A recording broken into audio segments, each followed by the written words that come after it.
Hey guys, I want to talk to you about 401k beneficiary rules, something I've been researching a little bit, getting ready for my CFP, and specifically dealing with this with a specific client issue. So I wanted to bring this up as it's a hot topic, at least in my mind, and it is something important to think about. So if you are married and if your spouse has a 401k, you are automatically the primary beneficiary according to federal regulations. So if you have a 401k or a 403b, automatically your spouse is going to be the primary beneficiary on that account.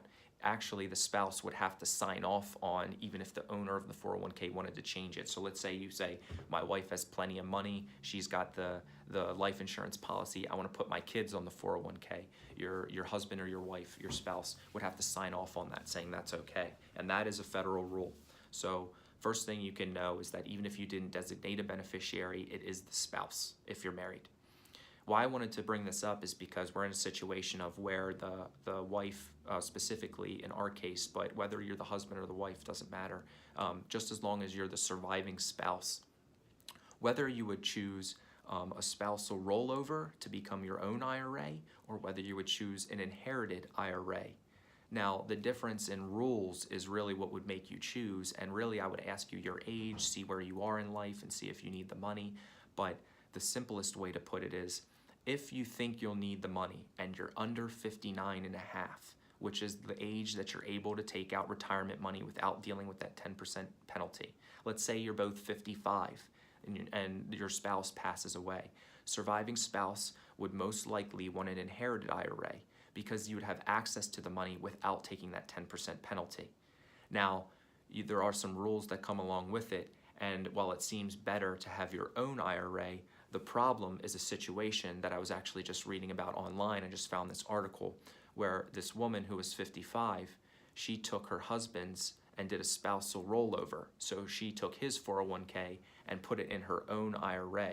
She realized she needed some money to pay for medical bills, so when she had to pull money out of her own IRA, then she hit that 10% penalty that we were talking about because she's under 59 and a half. So while it seems beneficial, I want it to be my IRA. I want to have more control. I like the rules that go along. I want it to be, I want my RMD to be based off of my age. Then, those are some things you need to think about. Also, it gets interesting and it gets a little bit more in-depth planning when you're really close to 59 and a half and you might need the IRA money, or could you get it somewhere else? That's when you're playing that game of, should I do an inherited IRA or should I do a spousal rollover to make it my own? And that's really some planning that you can do when you get into the situation, and a benefit of talking to somebody, especially a professional who knows these rules, because they can open up the rules to you and tell you, well, if you do this, this will happen, and if you do this, this will happen. Here's your tax implications. How much money do you need? This is what your tax bill is going to be. This is how hard you're going to be hit. These are things that are important to know about, especially when you're dealing with something as stressful as your spouse passing away. It's important that you know exactly what's going to happen when that person does pass away. It's important to understand what's out there because you don't know what you don't know. So if you have any other questions, feel free to message me. Otherwise, I hope you guys have a great day and a great rest of your week.